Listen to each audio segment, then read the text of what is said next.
Saya mau bercerita tentang kejadian tenggelamnya salah satu kapal pesiar, yaitu kapal Costa Concordia. Ini ceritanya pada tanggal 13 Januari 2012, pukul 9:45 malam. Costa Concordia yang baru saja meninggalkan port Civitavecchia dan berlayar menuju Savona di Italia. Tiba-tiba lambung kapalnya menabrak batu karang, teman-teman, ya. Jadi di Kepulauan Giglio namanya, di Italia. Jadi ceritanya sang kapten yang bernama Kapten Francesco Cettino memutuskan untuk melakukan sail by salute.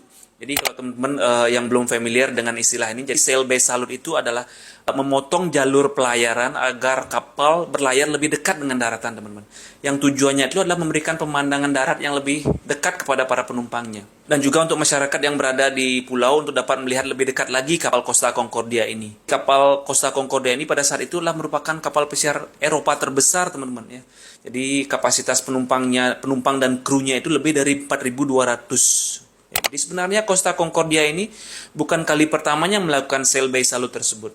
Ya, akan tetapi pada saat itu ya kebetulan sang kapten membawa sang pacar. Pacarnya itu berkebangsaan Moldova bernama Domnica Semortan. Usia mereka terpaut jauh nih, teman-teman. Si cewek itu berusia 25 tahun dan sang kapten itu berusia 52 tahun. Dan dari isu yang beredar ini, si kapten ini masih memiliki istri sah di negara asalnya, yaitu di Italia, teman.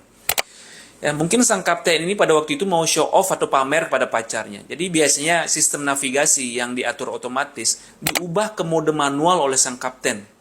Ya, dan sayangnya karena pengaruh alkohol, ya, karena informasinya ini sesaat sebelum kejadian itu sang kapten itu terlihat makan malam dan minum wine bersama sang pacar. Mungkin karena masih ada pengaruh alkohol, ya, terjadilah miskomunikasi nih antara si kapten ini dengan officer yang ada di bridge, teman-teman, yang membuat kapal Costa Concordia ini berlayar terlalu dekat dengan daratan. Dan pada akhirnya, boom!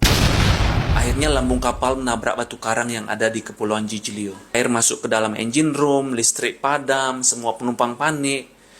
Dan krunya meminta penumpang untuk tenang, teman-teman. Ya gimana mau tenang ya, kapalnya udah miring ke kanan nih. Dan pada akhirnya penumpang itu berlarian ke sisi sebelah kiri kapal dan berebut naik ke sekoci atau lifeboat, teman-teman. Karena bagian kanan kapalnya sudah terendam air nih, sudah tenggelam nih, teman-teman. Dan teman-teman tahu nggak plot twistnya dari cerita ini? Jadi di dunia maritim itu, kapten kapal adalah orang terakhir yang meninggalkan kapal jika kapalnya akan tenggelam. Coba teman-teman lihat di film Titanic. Sang kapten di Titanic itulah orang terakhir yang berada di kapal dan bahkan ikut menenggelamkan diri di kapal Titanic. Ya, kalau ada teman-teman yang sudah nonton filmnya Titanic. Tetapi si Kapten Francesco ini malah kebalikannya.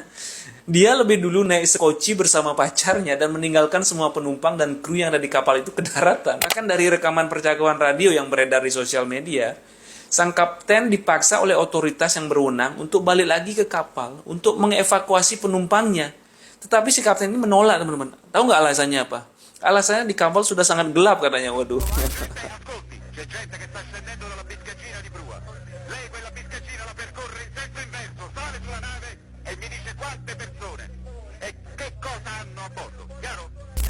Dan pada akhirnya evakuasi akhirnya dilakukan oleh Coast Guard atau penjaga pantai terdekat, ya, dibantu oleh masyarakat sekitar.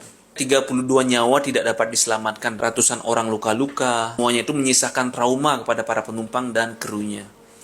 Dan setelah kejadian itu, Kapten Francesco Cettino diadili, ya, dijatuhi hukuman 16 tahun penjara. Mudah-mudahan kejadian itu menjadi kecelakaan kapal terakhir yang terjadi di dunia ini, teman-teman, ya. Jadi seperti itulah ceritanya.